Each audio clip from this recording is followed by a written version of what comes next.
Blunt. Happy Friday, guys. If you're anything like me, you're happy it's Friday. If you're anything like me, you've been working hard this week. If you're anything like me, you're still working hard. I'm on my way to the gym. Silver Wolf training. Las Vegas Capoeira Academy. Class going down about 30 minutes.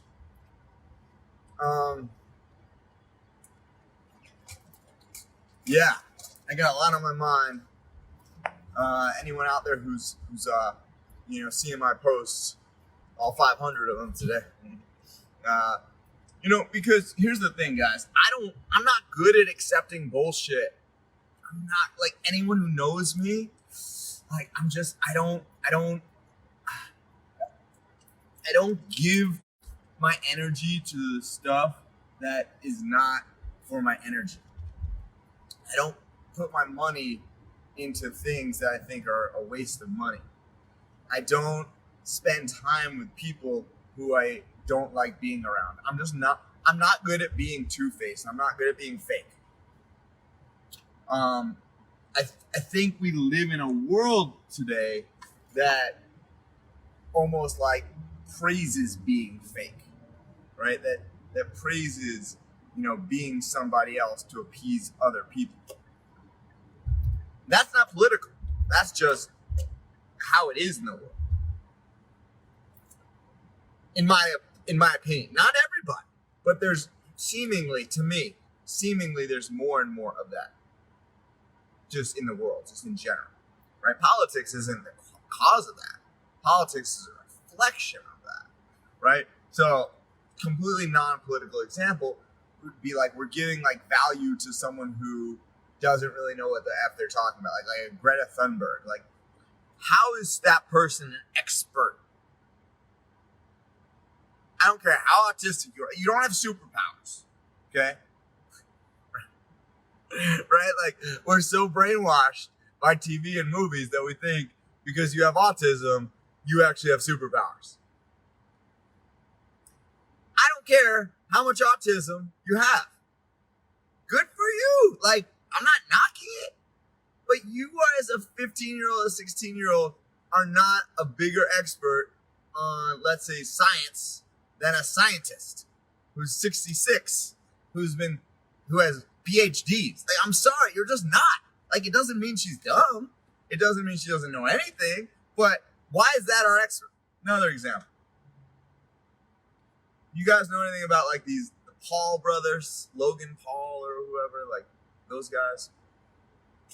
They talk a lot of shit about fighting, about, martial arts, mixed martial arts. So what happens? They get called out by people who actually know how to fight, right? So like, I'm a martial artist. I train capoeira. I haven't trained a lot of fighting, like actual, like just fighting, combat, right? I've trained a lot of capoeira. I've trained a lot of wrestling. I've trained a fair amount of jiu-jitsu. I've trained a fair amount of a few other things, but I've never trained just fighting. So now I'm training more fighting, right? I go in the cage with someone who's got more fighting experience than me. Usually, I'm gonna find out, right?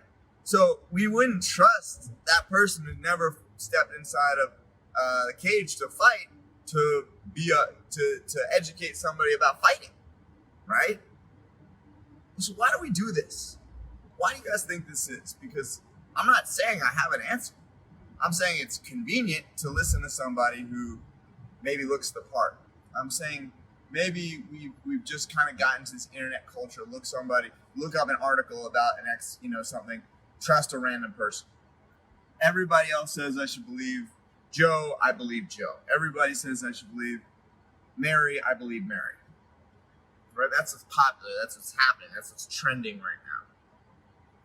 So the title of this video is disliking the behavior versus disliking the person. Why? When I was 29, 30 years old, I moved out to Las Vegas with a company called Avero that moved me here. It was my first job out of culinary school. And I had a boss that I did not particularly get along with. We were not on the same page about a number of things. It was a very, very challenging situation. And I felt like she was trying to change me. I felt like she wanted me to be a different person. And I brought this up one day in a meeting with her because I was really, really frustrated. And she said to me, Adam, I'm not trying to change you. I just want to change your behavior, right? It's like this guy walking across the street right now, you know, when there's a don't walk sign. Like, if someone's honking at them, don't get upset because someone honked at you. You're in the wrong, right? Like, that guy is in the wrong. He walked across the street when it said don't walk. You don't just get to make up your own set of rules. You want to do that? Except maybe that the person is going to run you over. You know, you're going to do something that violates the rules of the road. Except there could be a consequence, right? I mean, if I drive drunk, I can do that, right? No one's gonna say, hey, you know, are you leaving? You're leaving your house? You getting in your car? Are you drunk?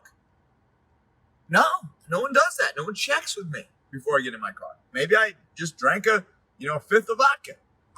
I didn't, okay? But let's say I did. Now there's a consequence. I got in the car, I'm drunk, I could get pulled over, I could get in an accident, I could run over a pedestrian. I could also get where I'm going just fine.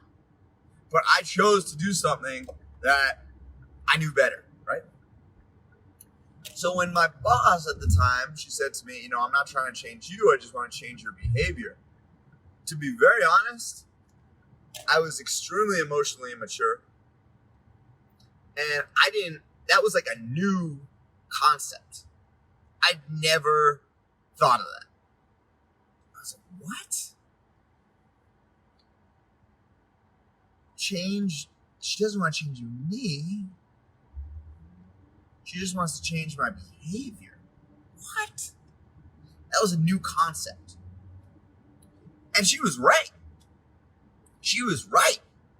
But my pride, my emotionality at the time was not super willing to let go of my identity being more important to me than changing my behavior.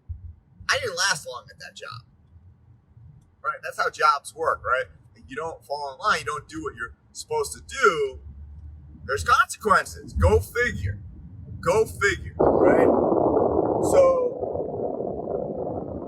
there's a lot of that going on right now, where I think what I'm observing is people thinking they're being told to change, or really people are just saying like, bro, don't walk across the road. There's a do not walk sign. Like, it's not like there's this, okay, let's say you were like, well, I want to spend money. Like I have $1 billion, but you don't actually have $1 billion. Let's just say you're like, I want to live like a baller, but I'm not a baller yet in my actual bank account. In my head, I'm a baller. What's up, Charlie? I see you, bud. In my head, I'm like, I'm balling, bro. I'm not driving a Hyundai. I'm driving I'm driving a Hyundai. So, moral of the story, what's the point? Moral of the story, there's a consequence. There's a ramification. If I go spend money that I don't have, I'm going to be the one who has to live with the effect. The kids are on the internet. That's why they got to bring the 5G. All right. So, no one's trying to change you.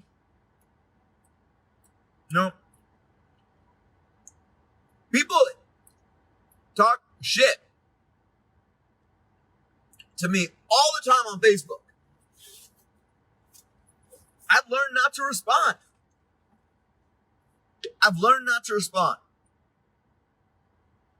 Why? Because one of two things are going to happen. One, I'm going to say something just to placate them. I'm going to say something to them just to make them feel good. Oh, I'm so sorry that offended you. If I'm wrong, anyone who knows me knows I have zero problem to apologize. I have no problem to go first, fall flat on my face, look stupid, and be laughed at by everybody. I have no problem. None. I'm not self-conscious like that.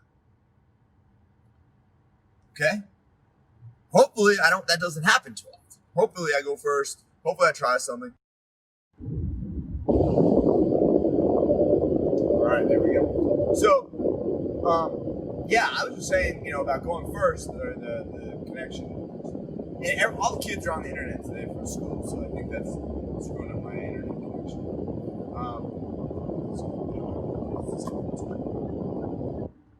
See, like, bad driver, right?